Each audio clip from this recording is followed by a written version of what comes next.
Franco. Hello everyone, Maria and Gina. Reflect and reset. I just thought about it. Those are my favorite words. I do that all day, every day, right Gina? And we actually do it in our office. So we are welcoming you. Thank you so much for joining us every Wednesday. As we always say, our show is getting traction, and we're getting more people to follow because we are bringing you information that we know it is good for you, your family, or anyone you know. So thank you for watching us. Okay, Martha, take it over. So we're a little off the cuff with instead of a lot of information. Today is, it's February. Well, it's information, but it's about love. Information, but it's about love, right? February is a month of love. It's Valentine's Day month. And we have a special guest, and Franco's actually been on our show before. So Franco Cabral is Maria's son, eldest son. And we're gonna talk a little bit about what it takes to be in a marriage. He's in a very successful and very happy marriage. But as we all know, it's not easy because some of us failed in our marriages. I'm single. She is with somebody. I'm with somebody for 13 years. And we're not married. Happy. We're not married, but we're like we're married. But the truth is that what does it take to stay in these things? Because, like we said, we bailed out of a few of our marriages, or one for me, two for you. But but there is a lot that goes into keeping it together, and it's not easy. It's the romance and the honeymoon disappears after a certain amount of time, and then you got to work at it just like you do everything else. So I guess we want to share a little bit about your story and maybe some of your secrets that you can share with other people who might be in that desperate situation. Yeah, so, first of all, it's awesome just to be on a show where, 2.5 years from being in a really dark spot in my life, in my marriage, in a lot of aspects of my life, to be in a place where I can talk about, how we've become successful in our marriage, because that's not where we were a few years ago. And I think any marriage of anybody that I've spoken to, that I've had a real conversation with, they go through these periods, and every successful marriage, has pits, that you hit, and it's in those moments that you either rise to something greater or you die. And that's the place that I was in a few years ago. A lot of it had to do just with the turmoil of where I was as a man at that time in my life. I'd started a new business. I was navigating, trying to figure out how to be a parent, young kids, and it was a tumultuous time. It was kind of the perfect storm. But what we learned, my wife and I learned, is that we had a foundation where communication wasn't at its strongest. It definitely wasn't where it is now. Vulnerability, trust, and just being able to be open and honest with our pain was not something that we had a lot of reps in. We had, fortunately or unfortunately, we had a pretty solid marriage prior because a lot of things were easy.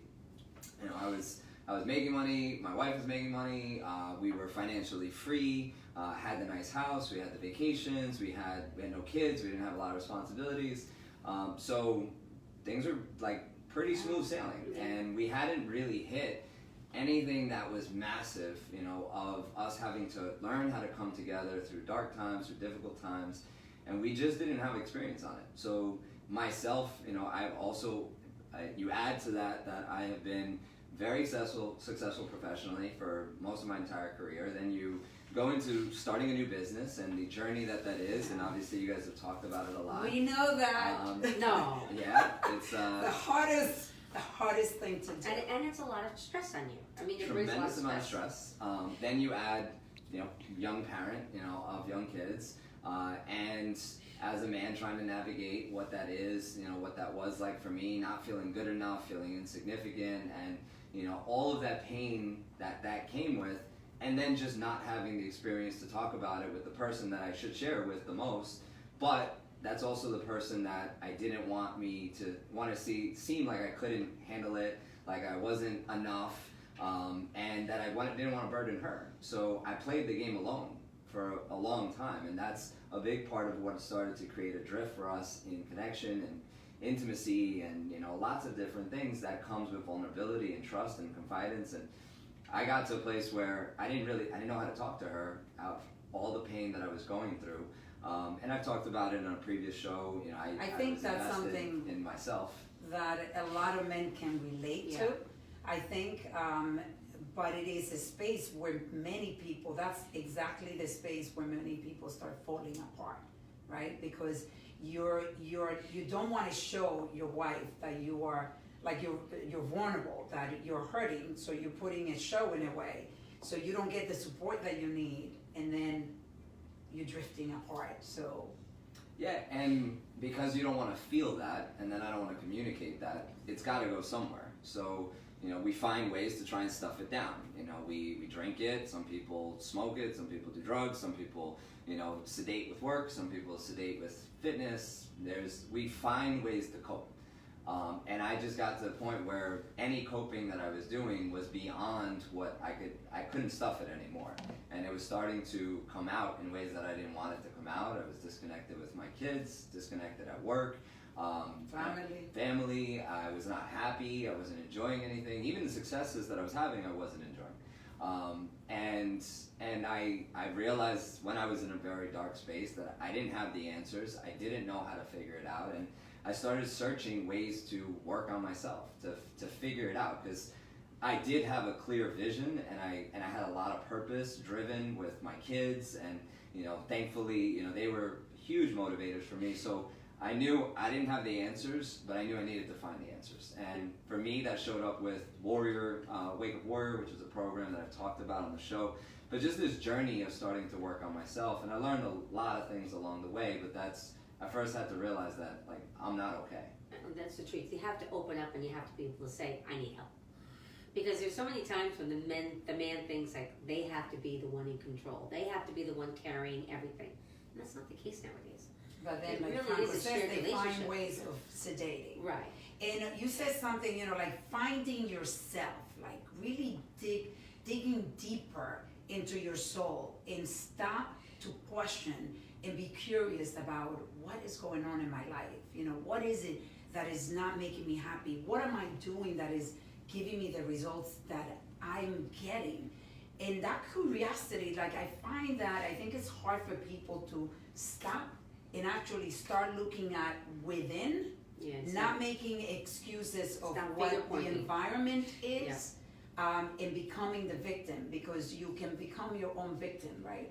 We all do it. I mean, it's not like it's just in the men's world. We all become the victim because we don't want to face it.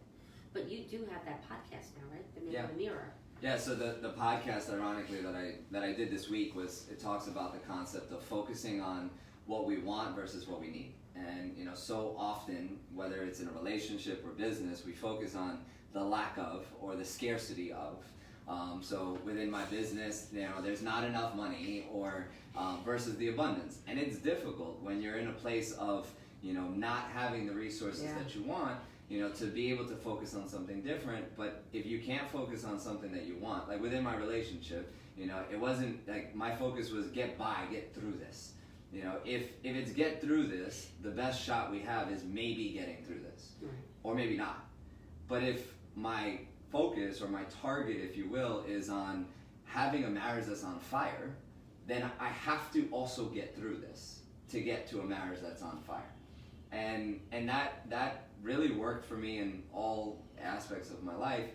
But I first, again, had to recognize and just own that I'm not okay. And what you mentioned about what's working, what's not working, it actually sounds really simple, and it is. But I would say it's simple, but it's not easy.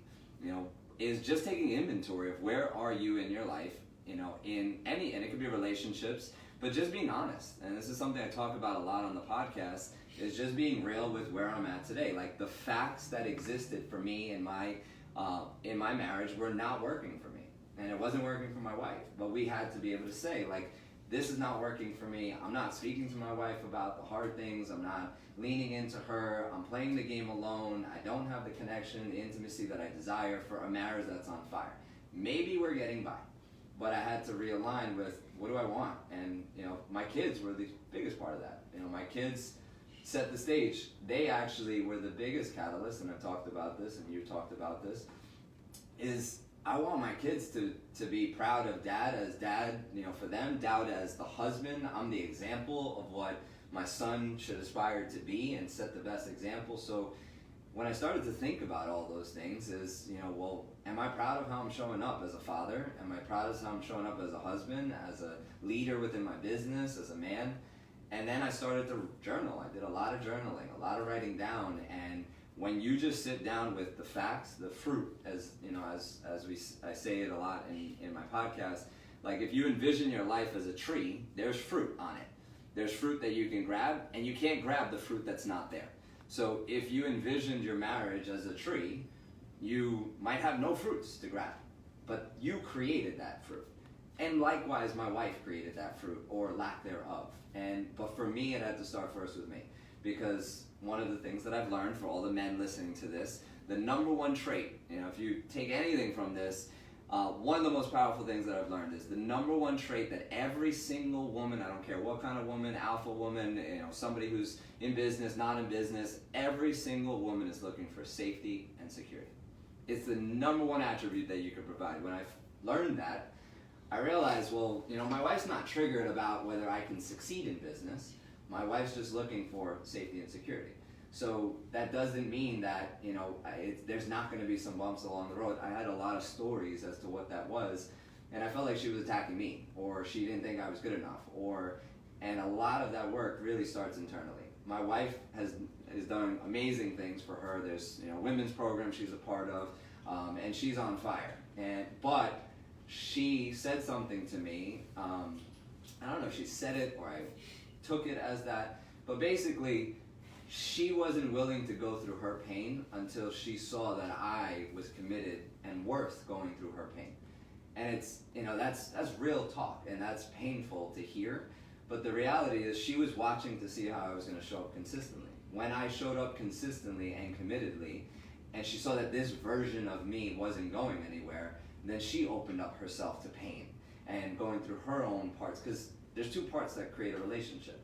I could have been in a dark space, and maybe I did a lot of things that, produced a relationship that wasn't working for either one of us, but I didn't create the relationship alone. She played a role in that. And for us to have a marriage that's on fire, which it is, tonight we're going on our second date night of the week. Wow. And because of the grandparents that are really helping, so yes. We thank them. We have love from grandparents. We have a tremendous amount of support. But also because we care. Like, it's important to us. We prioritize it. I was having a conversation with somebody I'm coaching today, and it sounds really simple, but I asked them, like, what do you want? Like, what do you want in your life? Like, put it in priority order. I want you to think of your life as a primary mission, a secondary mission, and a tertiary mission. So your life right now, as it exists, you can't have everything at the same time. Like, who doesn't want it all? I want it all. I want to have everything. Absolutely. But there has to be a priority order as to what's most important, then secondary, then tertiary. It doesn't mean the other things are important, but when push comes to shove, you'll ditch the other things to do the primary thing. And then once you're really clear on that, then is identifying what are my acceptable losses. So, what do you mean by acceptable losses? Well, if I'm focused on that, what I want to create is a marriage that's on fire, then an acceptable loss might be is this year I make a little bit less money because maybe I don't have as much time to spend into my business. And do you shift your priorities? Absolutely. When your marriage is on fire, do you put your business as your priority then? So there's no extremes. So anything in extremes doesn't serve you. So my target this whole year is creating harmony in every area. I stopped saying balance. I used to say balance, who wants to balance life is a lie. So balance does not exist. But harmony, based on what serves you in your heart that you truly want, that changes all the time. And 5 different areas that I live by are fitness, faith, family, finances, and fun. Fun is a new one that I've learned to add. Not a game I forgot to play. And for lots of different reasons, that's a whole nother segment. Child and children's and growing up too fast and all that. Reprogramming. Yeah. Fun is a reprogramming for him. Yeah, so fun is a new thing, but in those areas, I'm really clear on what it is that I want, and it continues to get readjusted because what I said I wanted here is going to be different from this next vantage point because what I can see from this point I couldn't see from the point that I was previously at. So maybe when I get to this next peak of the next mountain, I see, actually, this direction serves me better because now I have a different perspective on my life. So it changes very Everything frequently. changes. Yeah, Right. 100%. Right now for me it's absolutely business, and that's my primary. But again, I'm doing date night for the second time of the week. I'm still working. You know, it's not that I'm losing the things that are important to me, but my account is very positive. So, you know, that's also one thing that I learned. You've talked about daily deposits. Obviously, we've talked about it. But I've deposited a lot into the bank account of love. And I'll talk about some of the tactical things if we have time that I do. My account is way, way high. So what does that mean? Now I'm learning, and it's still difficult, I'm learning to take a withdrawal. Because I know I never want to be at a deficit. I've experienced what it feels like when my account is negative in my marriage. When my body, you know, is negative, when my business is negative. Nobody wants to be at that place, but I'm just very aware that it's also okay to pull back. Like in my marriage, I can count on my wife and count on my kids that I've shown up consistently. So that means that without disregarding them completely, I can pour a little bit more into my business. Or if my body starts to slide, I can go to my, like, there is this constant ebb and flow. I like the way you describe that with the bank account. Yeah. I mean, because you can visualize that. You can visualize making a deposit, making it the account nice and full, and then you know you let the money work for your for yourself if you will, and then you focus on the next bank account. But that's a very good analogy. Very good way of putting it. I mean, it's not because he's my son, but he's pretty awesome. He's a good speaker. You know, we definitely are going to have him. They have a lot in common, okay? So let's just. We do. When it comes to the camera, they have a lot in common. Yeah, but I mean, I was privileged, you know, to be able to see the growth that you and Illy have gone through, and it's beautiful. But one of the things that I read, like you said, she decided that she was going to start working on herself. And I mean, I've seen Illy grow, and I've been, you know, I'm in love with Illy, you know, from the moment you married her. Kind, loving. I call her my silent genius because she was a little bit more quiet. Now she speaks up because she's started working on herself, and definitely she is owning her genius self, and rightfully so, because she is deserved of that. But I've seen how she supported you, and she stood by you through the hard times and did not give up. You know, and at one point she didn't just support you, but the beauty of it is that she decided to work on herself. And I think that separates, personally talking, you know, because I'm an open book, because literally there is a book that is coming out next month, and you'll be seeing the invite pretty soon. I talk about, you know, you need to have two people that want to work at it. And at some point, one will decide, okay, I'm going on this journey where I'm going to do the work for myself so that we can lead into the space where we can come together and hopefully the other person comes in. But when you have somebody that is righteous, righteousness kills. It kills, it destroys. Because when you're righteous, then you really don't have anything to work about. You don't have anything to work. You're perfect. Yeah, you're perfect. So when you have people that are righteous, then you unfortunately, like, how do you deal with that? At some point you have to decide, okay, this is it. And I think that's when, you know, we actually have, for me, you know, I said, I can't do it anymore. And I decided to go on this journey and continue working on myself. But I know my soulmate is out there, and he's getting ready for a wonderful relationship, and I know that's coming. So anyway, but with Illy, how do you feel now that you see her now taking on that journey? Like, what are your feelings about it? So one of the things I realized probably a few weeks ago was that it needed to happen exactly the way it happened, because there was times when I was working on myself and going through my process that I wanted her to be also working on her process as well. For us, the way that it worked was exactly the way it needed to be, because I wouldn't have been secure enough to handle her the way she is now. And you know, she's growing and evolving, and it's a beautiful thing to see, but the version of myself that I was 2 years ago would have felt threatened. not secure, uncertain, and I would have ruined any opportunity of us co-creating together because of my own lack of certainty within myself, or not feeling good enough, or insecurities that we all have. But I've been at war with a lot of that for a long time. So the conversations we're having are powerful, and the shifts that happen, we're looking for the opportunities to collide. That's actually something I posted yesterday on social media, that I think that a collision from a place of love creates connection. And that, like, there's a collision to be right, like you said. Beautiful. I'm gonna be right. A collision from a place of love creates connection. And that's not colliding to I'm gonna be right. I'm gonna be wrong. It's this is how I'm feeling, this is where I'm at, and being open to receiving feedback and then colliding together to build something new. The foundation, though, has been set by a lot of repetitive, consistent work. And that's, that also shows that when we collide, neither one of us is going to run away.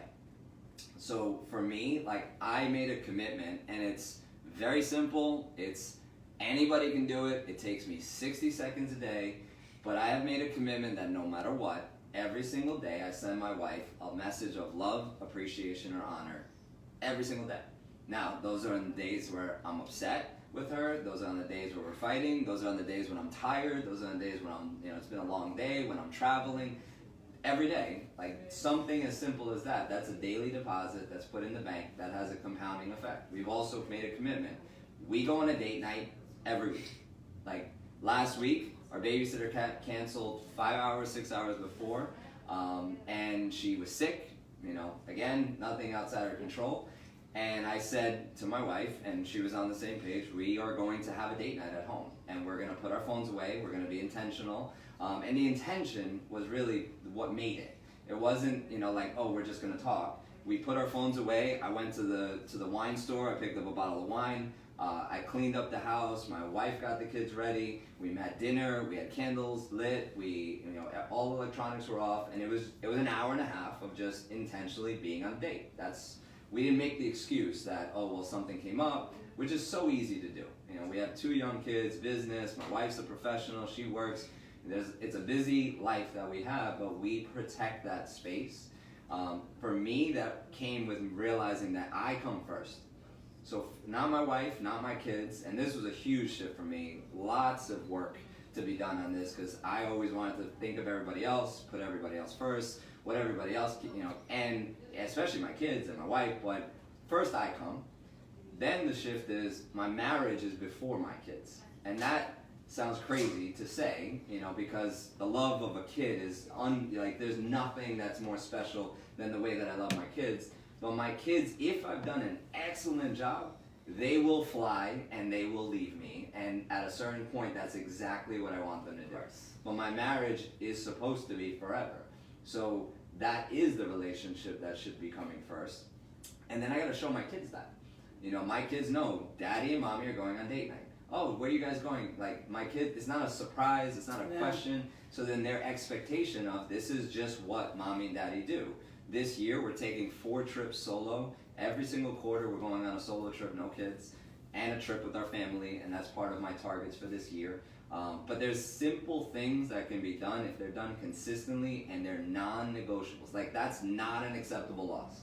I have a lot of things that are an acceptable loss. Sometimes it's sleep, sometimes it's work, sometimes but there's non-negotiables that are very, very defined. A date with my kids every week, that's a non-negotiable no matter what's going on. It's not a complex game that I play and that I've learned, but it's also not easy. And it requires, that's what my whole podcast was about this week. If you can commit to one thing that you can do every day, then you can commit to 2 things. Right. And if you can commit to 2, then you can commit to 3. I have 10 daily commitments I make every single day. What are they? I sweat every day. I drink a green juice every day. I meditate every day. I journal every day. I send a message of love to my wife every day. I send a gratitude message of life to anybody else in my life every single day. I study something new every day. I share it with somebody to learn it and for them to learn it as well. I do something called a spark every day, that's been the biggest part of change in my life. But basically, it's a journal process that I attack the stories that I have within my life, and then I recreate the story. I analyze the story, and then I identify what I actually want out of whatever the trigger was. So my wife is something, you know, that I've sparked many times, and she sparked me this week. He has sparked me too, by the way. I have definitely sparked my mom many times. But instead of resenting somebody or keeping it inside or bottling it upside, I'm attacking it, and then I'm usually communicating and say, like, you made me feel this way, this is what it was, this is the opposite version, this is how I show up like that in my life. So it's a reflective process. I think that's yeah, no, I think But don't you write something to your kids every day? Don't you? So my life is sometimes my kids, my life deposit. Okay. I have an email that I have for each of my 4.5-year-old and my 2-year-old. He has over 200 emails. Yeah, so I think Sienna has 200 and Adrian has probably about 100 emails as well. That he's been writing since they're born. So this is something that the kids will get to read as they get older. This family is consistent, just so you know. I've learned consistency through these two. So it's consistency. I mean, listen, we are loving life, and you can choose to live life where it's average, or you can say, I'm not going to live in an average life. I want to just squeeze as much as you can out of life, and then you decide to do these things. You know, those daily deposits. Like, what do you want to change? And then start, like you said, one thing, take 2 things, 3 things. But I want to go back, and we're almost done, unfortunately, but you'll come back, to the fact that, you know I speak with a lot of people. I don't know many couples that actually have date nights. I know Gina has a date night with every Tuesday. And that is important. And most people make the excuse is the kids. But like you said, even if you can do it outside, and I'm sure you can, because you can figure it out. That's the irony. I always say, concentrate on the solution, not the problem. Because people say, oh, I can't do it. You know, we don't have a babysitter. Well, what can you do to change that, right? And that is important, because you got to feed your marriage. You have to have that hour, 2 hours a week. Think about it. When you say you don't have the time for your spouse, 1 to 2 hours, that is, to me, is mind-blowing. But most people that I talk to, they say they don't have the time.